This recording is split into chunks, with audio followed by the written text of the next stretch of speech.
Good morning. Thank you for sending in all your suggestions of what we should cover in our live streams. Today we're going to cover the much requested how to light your smoker. So this is a bee smoker, and this is the one that comes with our hives and suit kits. Now if you open the lid, what you'll see is there's an inner can. Now not all smokers have this, but it does help keep your smoker going longer.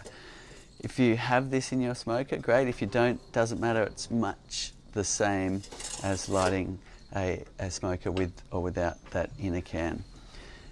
Now, what to put in your smoker is the first thing you're going to be asking. So what I've done is I've prepared some of the things I normally use. Now, people get really stuck on what they use in their smoker, but it doesn't really matter because it's about ease, really. So you can use leaves, you can use bark, you can use garden mulch, you can use old hessian sacks, you can even use paper in an emergency. But if you are going to use paper, make sure it doesn't have a lot of magazine print on it, because that has chemicals in it that might not be good for your bees. So pine needles is one of the things I use because I have pine trees right near my hives at home. I also use some tallowood bark because I have the tallowoods right above my hives. Denser material like this bark will last longer in your smoker, whereas pine needles will burn quite quickly, but is easy to light. So not a bad idea, if you can, is choose an easy lighting material to start with, like this, and then put some of this denser material right on top of it. So what I'm going to do is just light this, and the first thing we're going to do is get a little fire going in the smoker. Now this smoker isn't hot yet, but bear in mind it will get hot, so good idea to exercise caution around the metal parts of the smoker, and that's why it's got this grid around it, so it's less likely to touch up against your leg or something when you're beekeeping. Now I'm just going to light this and put it into the smoker. And notice I'm not packing it down hard yet, and I'm just giving it a few puffs with the bellows at the back here, and what that's doing is getting the fire going and keeping it going. So I'm just going to let it get going. If I stuff it full of material straight away, what you'll find is that it'll just go out. So once I've got that fire nicely going, I can add a little bit more to the smoker like this, and then puff it some more. Again, I'm not stuffing it full quite yet. I'm really letting the smoker get going first, and that's the secret to easy lighting. Now, here we go, adding a bit more, a few more puffs. Now it's really going. We can start adding a lot more fuel to the smoker, and you could add garden mulch, leaves, bark, whatever you like at this point. If I was going to be beekeeping for a while, some of this denser material from the tallowood bark would keep it going longer, and I can just add that on top like that. Things are going to start getting hot now, so you might want to be wearing your gloves or just really exercising caution when getting your hand near the metal parts. So as you put more in, it'll slow it down. You'll need to puff it for a little while to keep it going, and you'll need to puff it every now and then just to keep it alight. It can be annoying when you're beekeeping and you've got the hive in pieces and you've got the smoker and it's gone out, and you've got to put down everything you're doing, come back and light the smoker. So remember to give it a little puff every now and then, and keep puffing it till it's blowing clouds of nice cool smoke. Some people add a bit of wet grass on top just to cool the smoke down further, because you don't want to be blowing hot smoke right onto your bees. If there's flames coming out, then it's definitely a no-no. That could burn the bees' wings, so just be careful of that. So we're getting good smoke now. I can then close this lid here. I'm happy with the amount of material I've got in the smoker, and you can use your J tool just to close the smoker up, and now the smoke's coming out the end. If you're going gloveless, you might like to smoke your hands at this point. That just masks some of your mammal smells that might set the bees off. So if you're new to beekeeping, wear your gloves, because it's a good idea to protect yourself, ease your way into it. You don't want anything that's going to be too dramatic when you first start beekeeping. Now once you've got your smoker nicely going, the best thing to do is come up to your hive. It's a rainy day here, so we're going to do it on the veranda rather than in the field. It's not a great day for beekeeping if it's rainy. Pulling apart a hive is best on a nice warm sunny day, mid-morning to mid-afternoon. In order to smoke the hive, stick the very end of the smoker right into the entrance and give it a few puffs. 3 good puffs into the hive. Notice how my smoker's gone out a little bit. I actually need to get it going a bit more first. So I'm going to puff it till it's really going. That's better. You want to see really good jets of smoke coming out. And then 3 good puffs in the entrance, and then wait a minute. And that'll give your bees time to settle down. And while you're waiting, put the smoker in front of the hive. But if it's dry and there's a chance of fire danger, then use your garbage bin lid or something metal in front of the hive just to put your smoker on. Limit the chances of any embers falling onto the dry ground. We really want to be careful about fire. Check the restrictions. You may not even be allowed to light a smoker if it's a total fire ban in your area. So be responsible and make sure you're abiding by any rules there. So again, every now and then, just give it another puff to keep going. And what we're doing is leaving it in front of the hive entrance, so the bees returning to the hive get a bit of a whiff of the smoke as well. So that's how to light a smoker. If you've got any questions, put it in the comments below and we'll answer those. It doesn't have to be about the smoker, any beekeeping questions at all, and we'll get to answering those. Now, when you put away your smoker, there's a few things you can do. So you can either just put it in a bin like this and let it slowly extinguish, and that'll keep it safe from causing any fire danger issues. You put it in a bin and put the lid on. Another thing you can do if you've got water handy is actually tip the contents out and extinguish them with water. If you're going to travel in a car with your smoker, it's not good to leave it smouldering like that. So you'd want to extinguish it fully before putting it inside your vehicle. Okay. So if you're just tuning in, today we're covering lighting a smoker. We're also going to be covering general beekeeping questions. So if you've got questions, put them in the comments below. We'll get to answering those.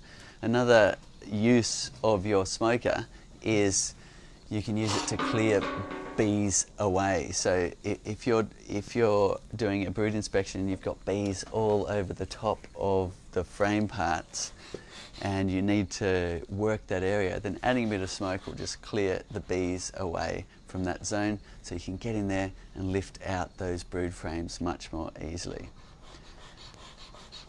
Another tip is if you're closing your hive up for moving the hive, then you can, and there's a whole lot of bees hanging outside your hive, sometimes just wafting a little bit of smoke around those bees and waiting a few minutes and repeating the process will get the bees to travel into the hive, and then you can close it ready for transport. You'll be doing that nice and early in the morning.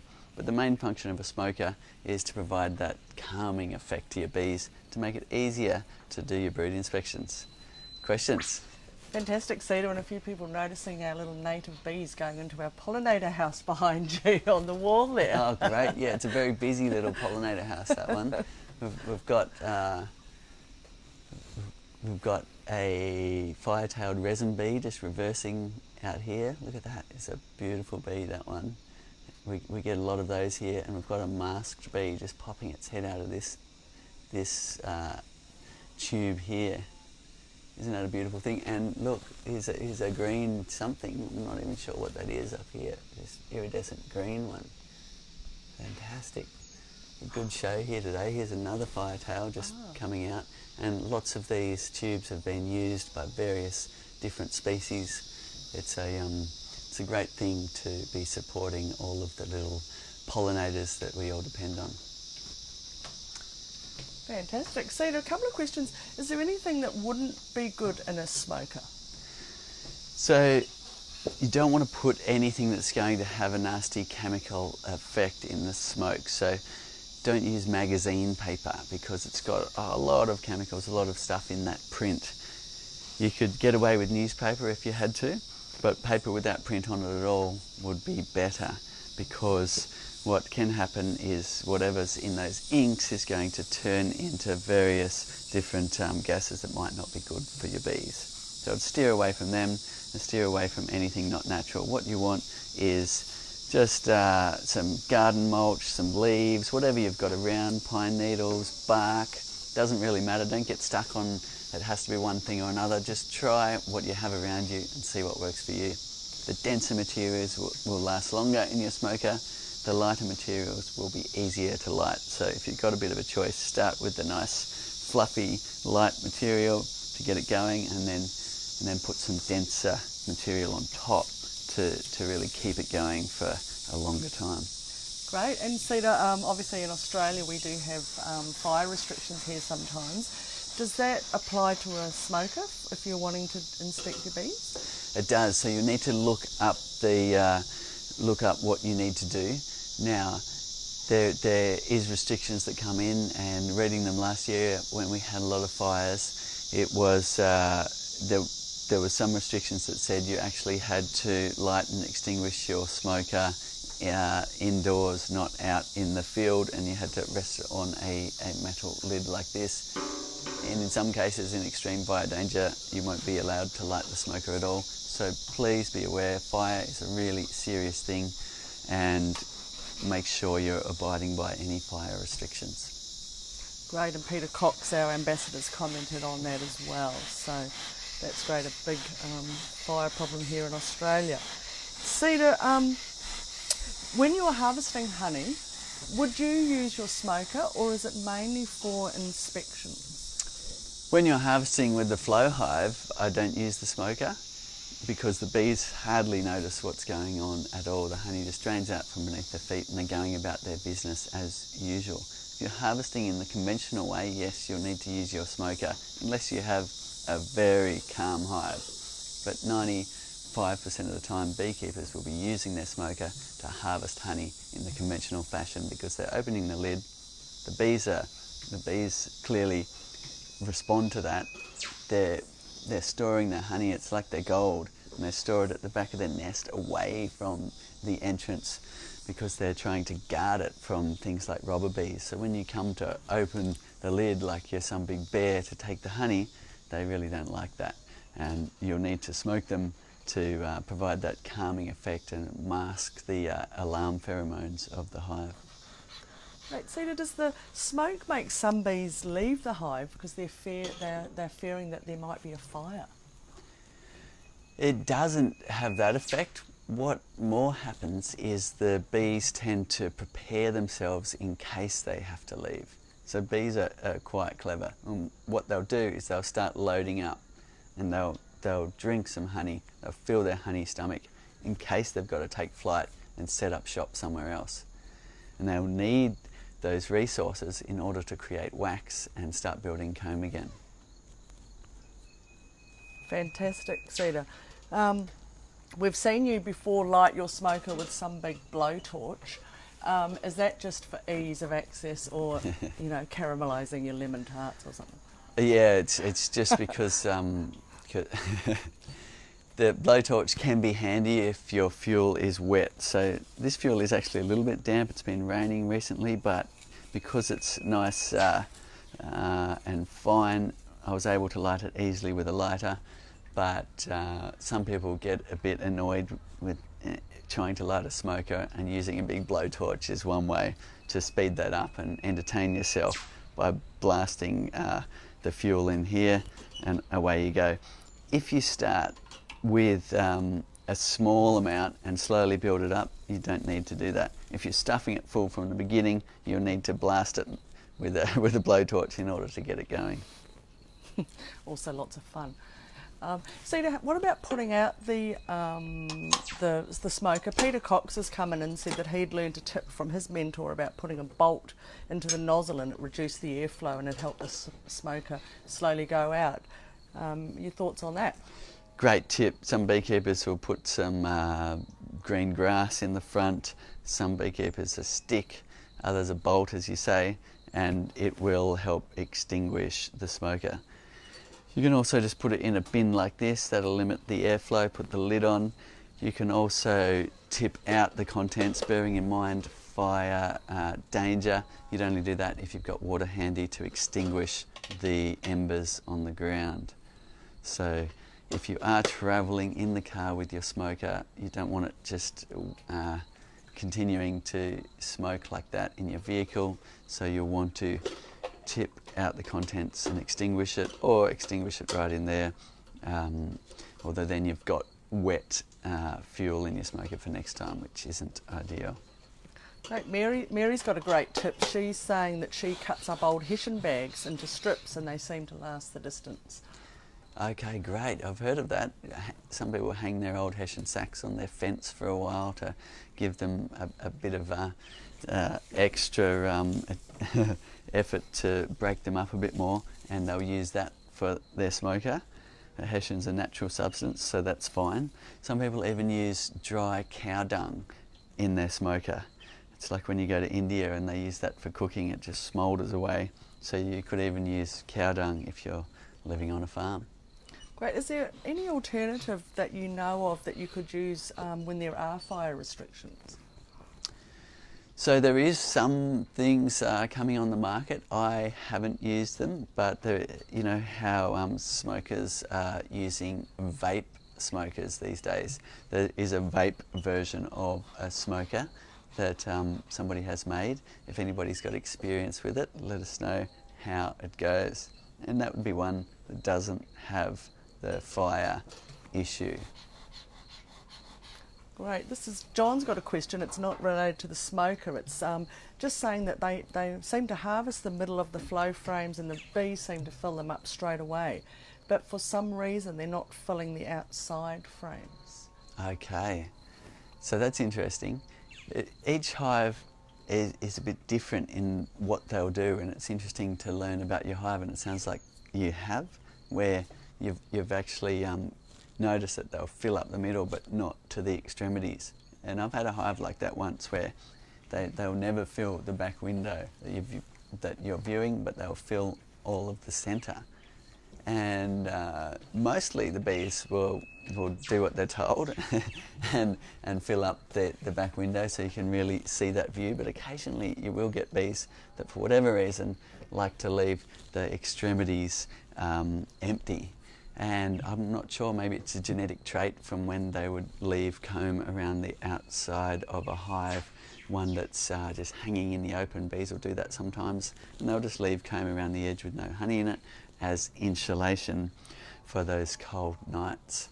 So who knows, but the great thing is you're learning about what your bees do and learning what the hive looks like when it's ready to harvest. Great. Ashley's asking, for a new beekeeper, would you recommend a package or a nuke for a bee? And if so, why? And which one would be best? And what is actually the difference between them? So a nucleus is an already going mini hive. It's a box half this size, and it might contain 4 or 5 brood frames, just the typical ones like this, but they're drawn out and they're full of there'll be honey on the edges, there'll be pollen stores, there'll be brood, there'll be everything needed for that colony and a laying queen. So that's by far the easiest way to go, because it's an already functioning little hive. All you need to do is get out your bee suit and smoker, transfer it into your brood box, add the remaining frames, look after them, and they'll grow. A package of bees is actually an artificial swarm. So an artificial swarm you can make by shaking bees from an existing beehive into a box, getting a queen from a queen breeder and putting that in the mail. And it's amazing, you can order a package and it will arrive in the mail, and usually with a bit of an interesting look from the post person, because you've got 10,000 stinging insects in a box, and there's holes in it for breathing and they can hear them buzzing. Nevertheless, that's the way it's done. And what you'll need to do is is similar to what you do if you're catching a swarm, which is to shake those bees into your brood box. So you'd put all your frames in. In our case, they'd just be like this with the foundation strip at the comb guard at the top, or you might have waxed and wired them like this, or you could use plastic foundation, up to you. You'd fill your brood box, and let's just have a look what that looks like. So there we are there. Inside the brood box you've got your frames. Pull them all together like this, make sure any excess space is on the edges. Then you'd be shaking them in just by shaking the box of bees till they all fall in. The queen's usually in its own little cage, and there's usually some syrup in there to keep those bees alive when they're in the male. You can take away the syrup now, but the queen cage you'll need to put in here with the queen, and you can either rest that on top of the frames like that, or you can put it on the bottom board. If it's cold, keep it up between the frames or on top, and the bees will all chew away that candy. The queen will be released into the hive, and the bees will go, fantastic, we have a queen, and away they go. So that's a package, but the easiest way to start is with a nucleus. And another way to start is with a hive split. And you can do that by taking some frames out of an existing hive and putting it into yours. If there's eggs down some of the cells, the bees will most often raise a queen from those eggs. So that is a hive split. We've got great training videos of this at thebeekeeper.org. If you want to have a look there, it's free to try. It's a fantastic bee course with experts from all over the world. We've got a fire-tailed resin bee here going into the pollinator house again, and really different sound to the European honeybee. Here they are, look at that. It's a beautiful thing. Amazing. It's going into Alley now. He's behind the lens today. Cedar, Jake's just sold their house, and they want to, of course, take their beehives with them. Yep. What would be a good way to transport them safely? Okay, there's a little bit to transporting bees, but I'll cover it quickly. And if you want an in-depth training video, have a look at thebeekeeper.org. So basically, the things you'll need to think about when transporting your hive is bees and how they geolocate to the spot. So if you're moving more than, say, 4 miles, 6 kilometres, then you won't need to think about that too much. But if you're moving only a couple of kilometres down the road, then your bees are going to remember the old spot and fly home. So that's one thing to think about. And there's a few different methods you'll need to use if you've got a short distance you're moving your hive. But it sounds like you're more likely to be moving a long distance, in which case what you'll need to do is strap your hive up, so get prepared in the day. What you'll do is you'll take the roof off your hive. Let's assume that the inner cover's on like this, and the plugs in, and there's no bees up in this roof area. Now this box is on top like this. Your queen excluder would be in between, and what you'll need to do is put 2 good straps right around here. Leave the roof off so you've got a really good amount of tie down force. So get prepared in the daytime, do that. Use those ratchet straps that really do hold down, or there's an Australian invention in beekeeping called an M-lock, which is something that came long before the ratchet straps, but has a similar cam action in order to really tighten down the hive. So you don't want it coming apart while you're in transport. So 2 straps here and here is good, so you're missing the hardware on the windows. Strapping right under here, back around and over the top. Make sure they're nice and tight. Then what you'll need to do is, when the bees are all home, which is after sundown or before sun up, you'll need to close the entrance. To do that, there's various different methods, but basically you'll need to smoke any remaining bees on the outside, wait a few minutes, and repeat that process until all the bees run in. Seize the opportunity to close the entrance. You can stuff some steel wool in there. You could use anything you like really, but make sure it's going to stay there during transport. The next thing is ventilation. You don't want to starve your bees of oxygen while they're in transport. That's really important. I've learnt that the hard way back in the days where there was no ventilated bottom board and there was vents in the lid, but the bees had blocked them up. So you don't want to starve your bees of oxygen. So in order to really give them a lot of air, you'll need to either remove the tray altogether so there's plenty of ventilation going up, or at least have these vents on the top side like that. I'd go for removing the tray altogether. Now the best time to move a hive will be in the cooler part of the day, so either in the night time or move them in the early morning, and that way your bees won't suffer from overheating. You wouldn't want to leave your bees on the back of your truck in the sun in the middle of the day. There's a potential there that they could get too hot and a lot of your bees could die. So that's some tips there. We've got in-depth videos showing you blow by blow how to do that on our YouTube channel, also thebeekeeper.org if you want to really sink your teeth into some good beekeeper training material. And once you're at the other end, it's a case of setting your hive up in the location you want it to be, and simply get in your bee suit, remove the entrance blocker, and the bees will start orientating to that new position. You'll see them buzzing all around going, hang on, this looks pretty different, and they'll be taking in landmarks around in order to locate to that new spot. Great question. Yeah, thanks, Cedar. Great tips there. Mario's just wondering, hoping you're well as well. Also, just wondering, when is it time to place a super on? Just wondering if he, in danger that if he puts it on too early, will that create problems for the hive? If you're in a cold climate, then really make sure the bees are ready for the super, and when they're ready is when they've filled out all of these frames. So these frames here will be full of their drawn out honeycomb and brood comb, and when they're all full and there's lots of bees in your box, then put your super on top. If you're in a warm climate, you could put it on earlier, but you'll probably just get a bit impatient waiting, so best just to wait for the bees to fill this box before you put the super on top. Great. Couple of Coogie's asking similar kind of question.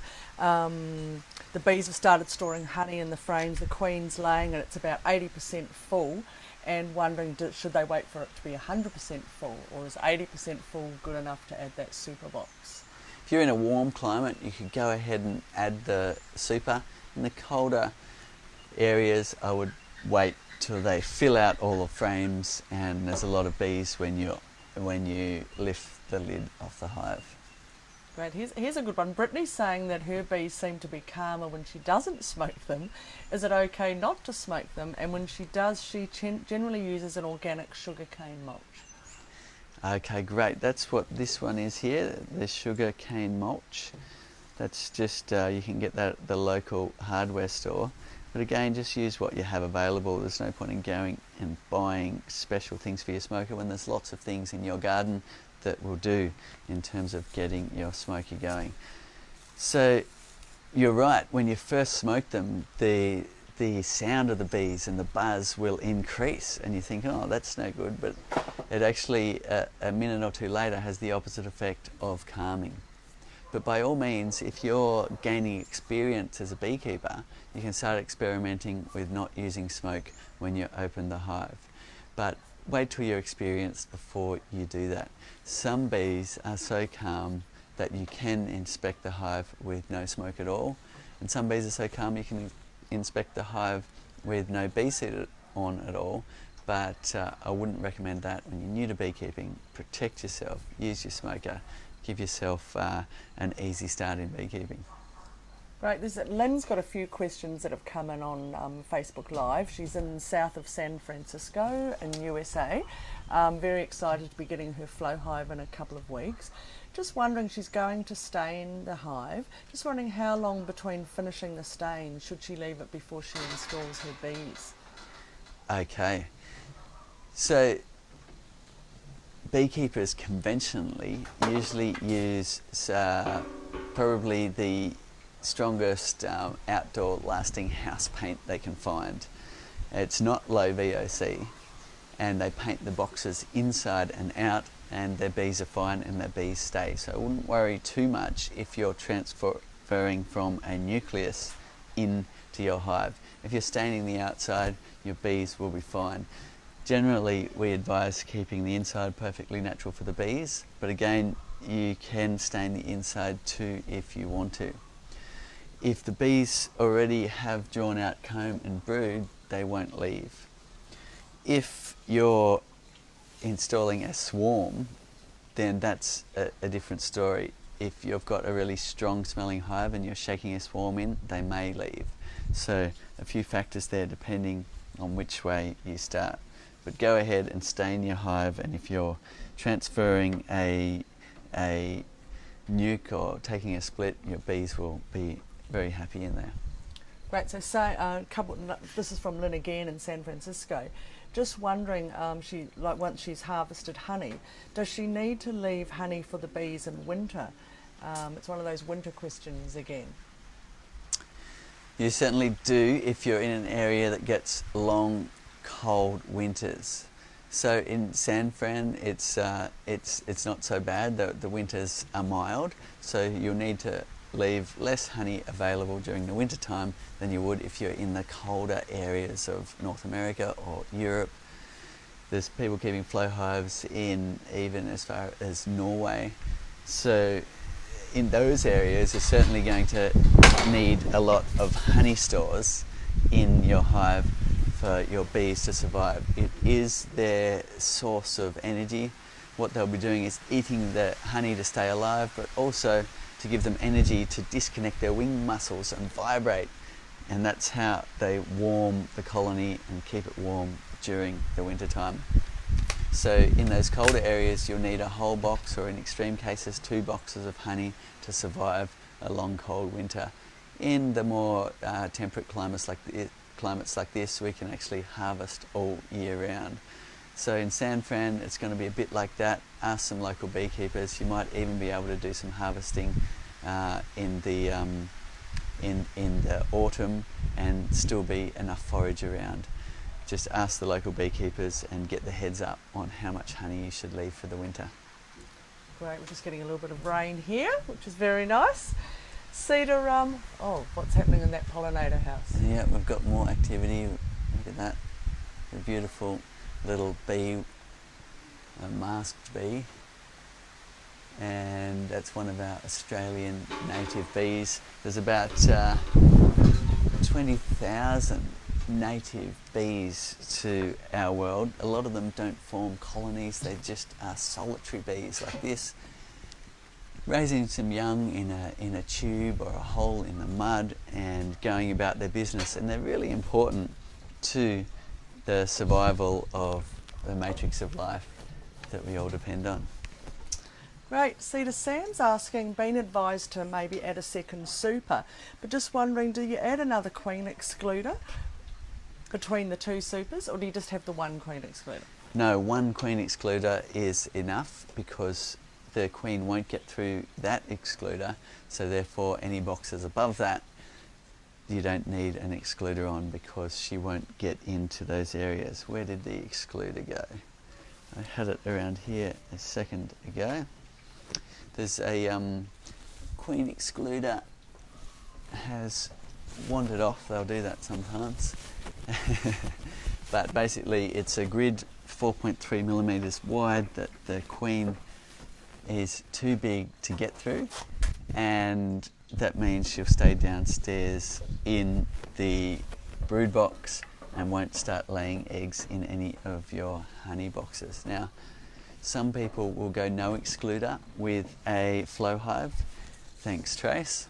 That's your excluder. You can get metal ones, you can get plastic ones, and that's that 4.3 millimeter grid that the worker bees can get through, but the queen generally can't.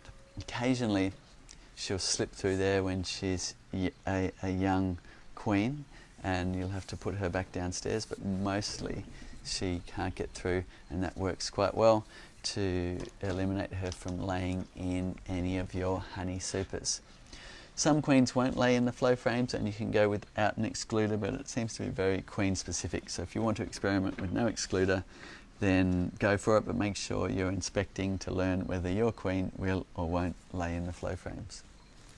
Great. Cedar, Melody's asking the best way to stop bees from creating wax bridges between the frames. I'm gathering she's meaning the brood frames. Is it to put all your brood frames in that will fit?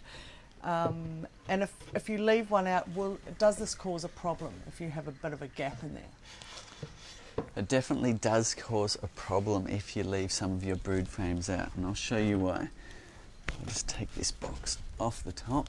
So here we are inspecting the brood comb. Now, what happens if you leave that one out, and perhaps you've even left it like this, is your bees like to build their comb with very specific measurements, and they typically like the brood comb to have about just over 30 millimeters distance between comb centers. So these are 35 millimeter brood combs, which is standard across the world. And if you leave a gap like this, they'll start building comb in between them.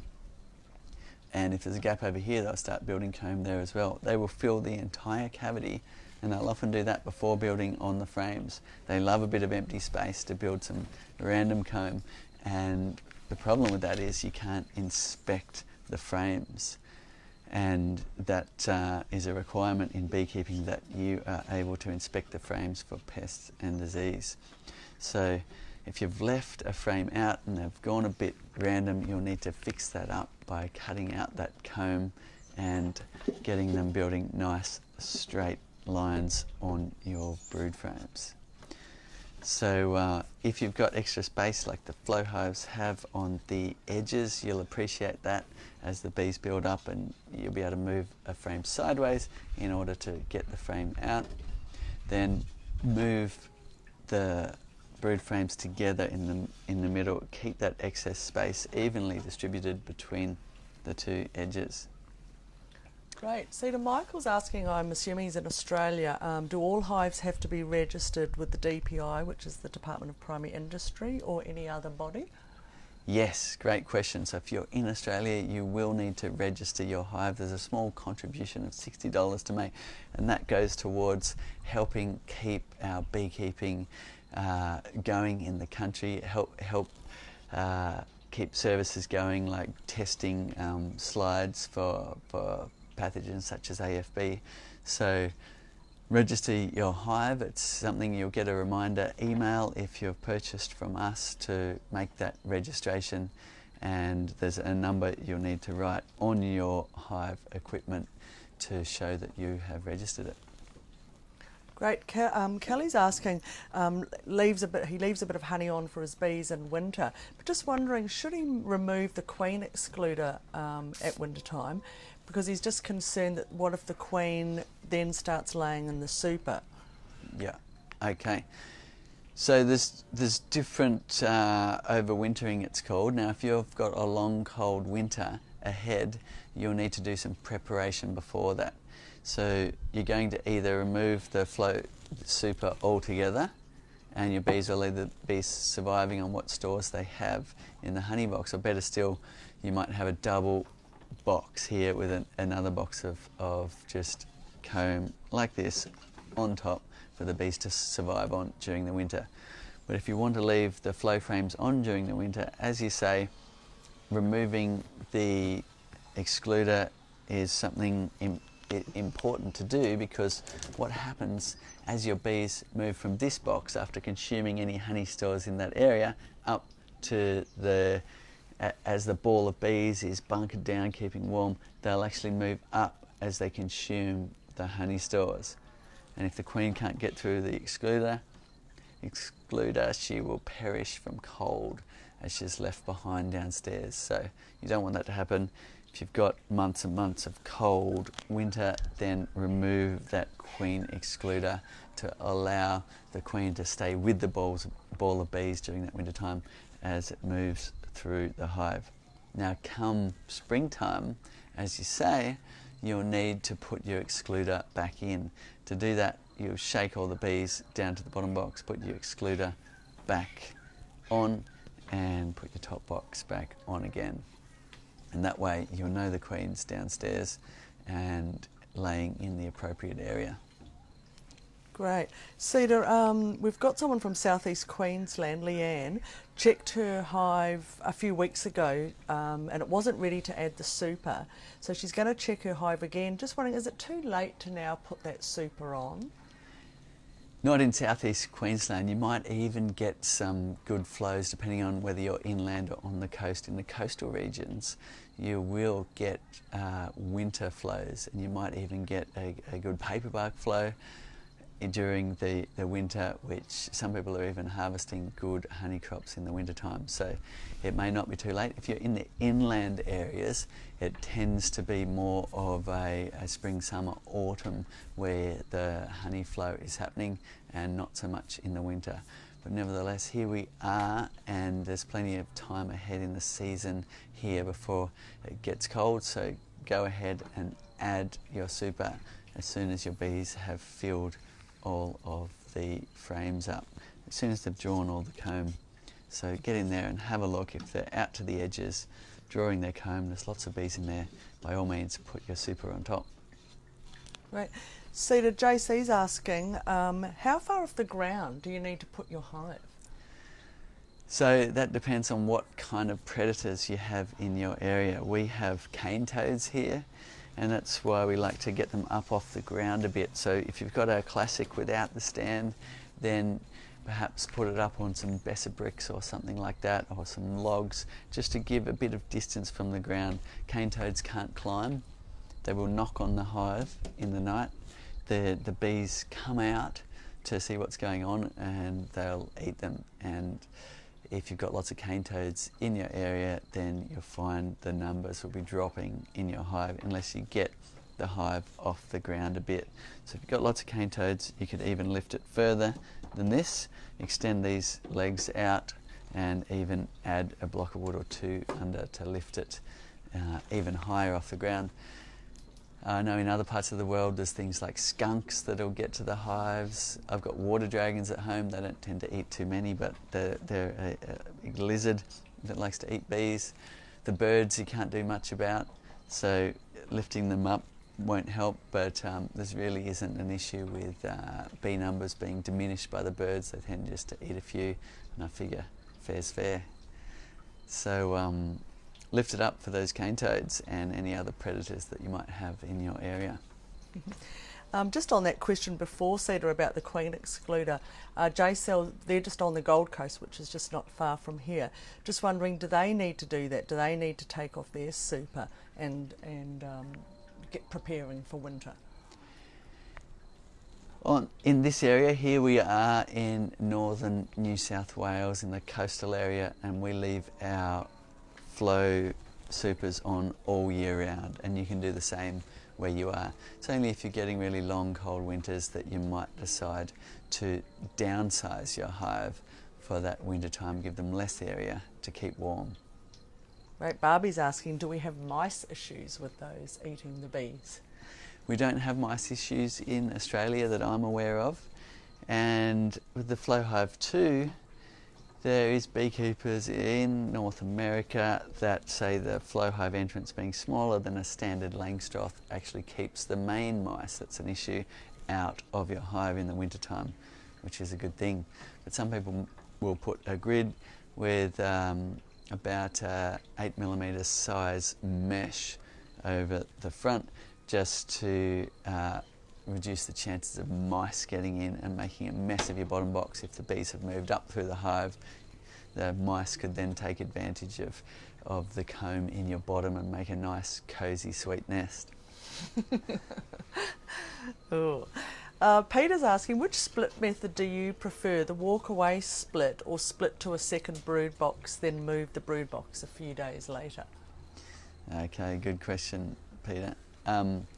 So what I tend to do is what we do call the walk-away split.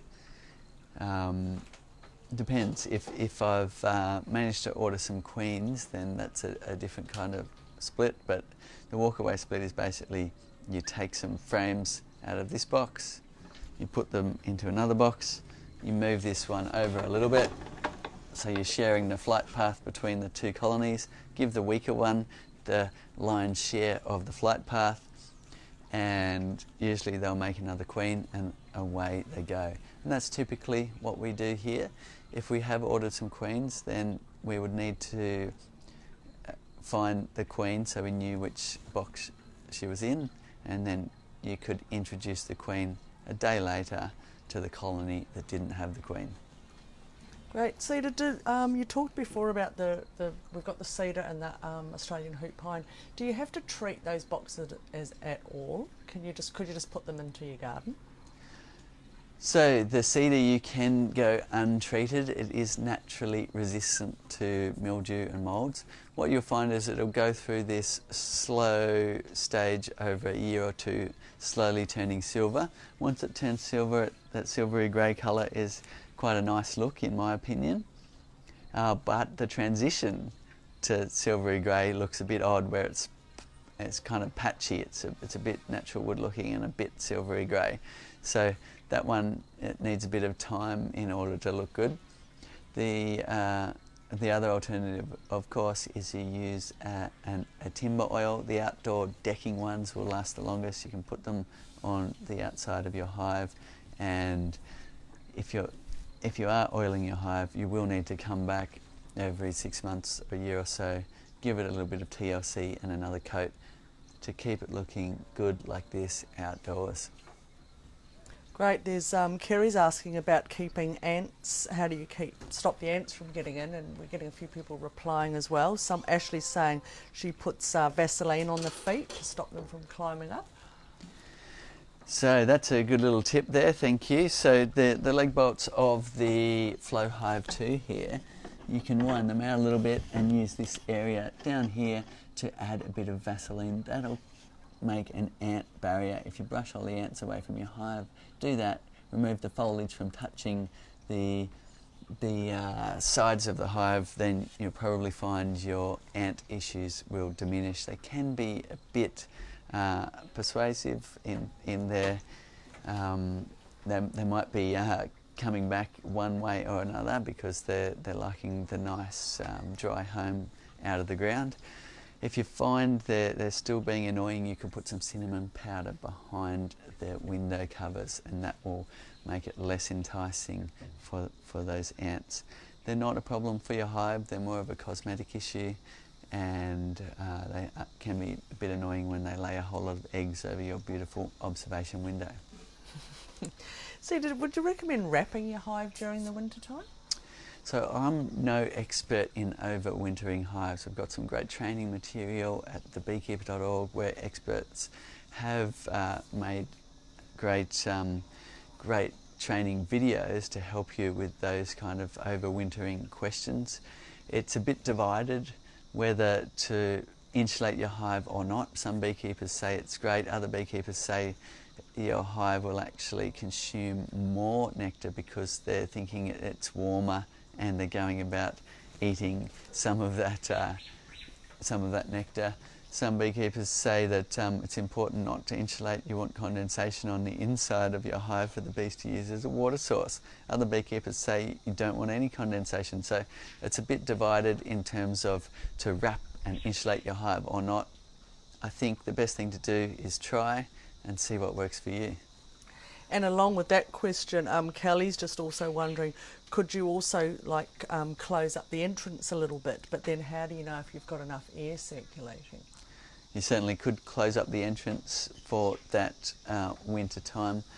So you can do that with some pieces of wood or anything really. And what that'll do is just reduce the amount of airflow, but it'll also reduce the area that your colony has that needs protecting. So if the entrance is smaller, things like mice might be harder to get in if the entrance is smaller, wasps, robber bees. So not a bad idea to reduce the size of your entrance if your colony's smaller or in that wintering state. Great. Cedar, and then a couple more questions coming in again about when, it's that wintering question again, if you do take your super off, how should you store your flow frames? Do you need to wash them, empty them? Yep, Any good. tips would be great. So flow frames, if they're left sticky with honey, will attract mildew in a warm climate. If you're in a cold climate, if you can keep your frames cold, either because it's a really cold winter or you've got a deep freeze, then that will keep them good for the next springtime. So that's probably an easy way to go.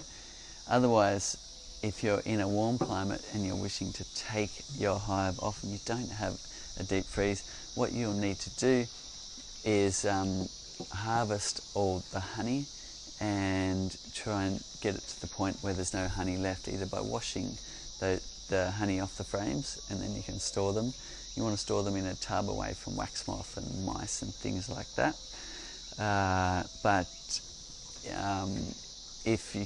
There's a few different ways to get the honey off. One is by washing, another one is by waiting till the bees have eaten all the honey.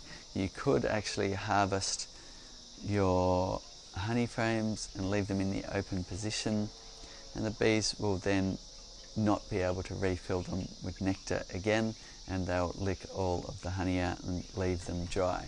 However, I wouldn't leave them like that for more than several days, because the bees will actually start to put a whole lot of wax and propolis, and the frames can get stuck in that open position.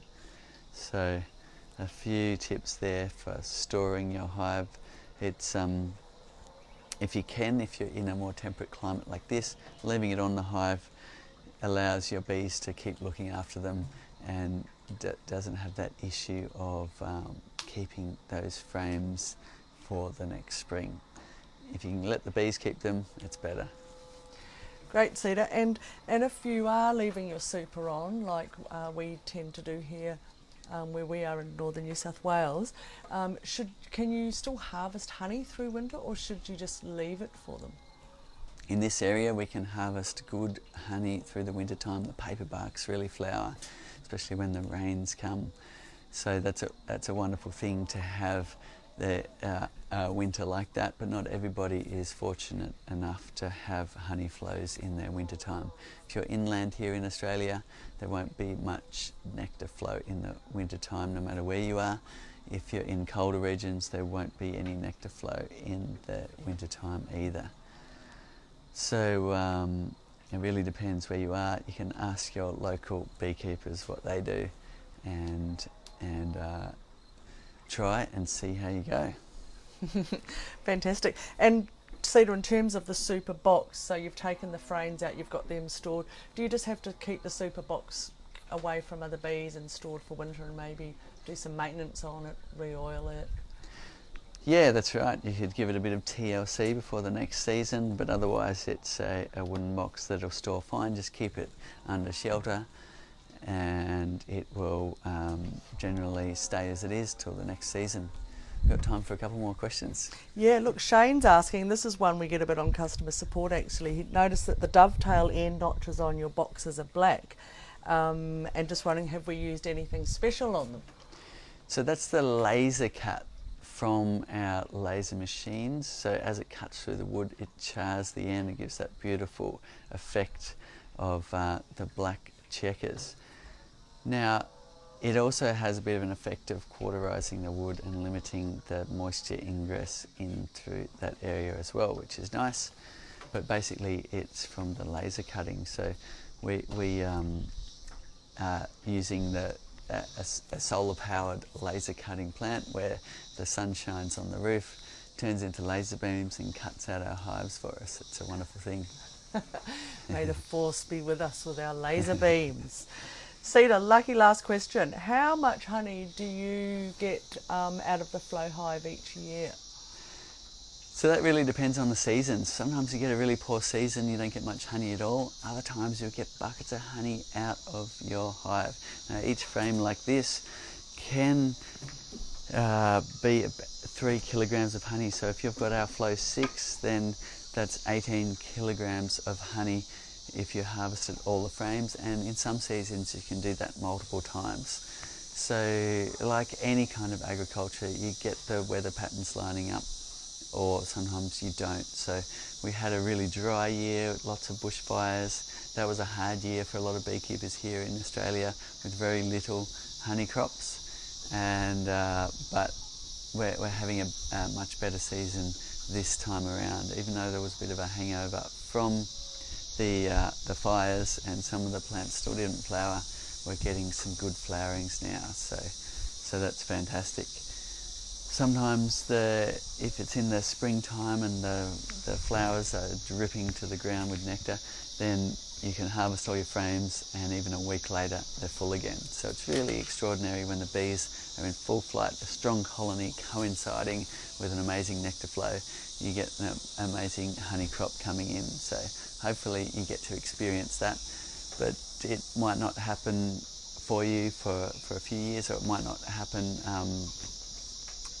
So just lower your expectations, and if you get some good honey to taste, then that's a win. Thank you very much for tuning in and for all of your great questions. If you've got things you'd like us to cover, by all means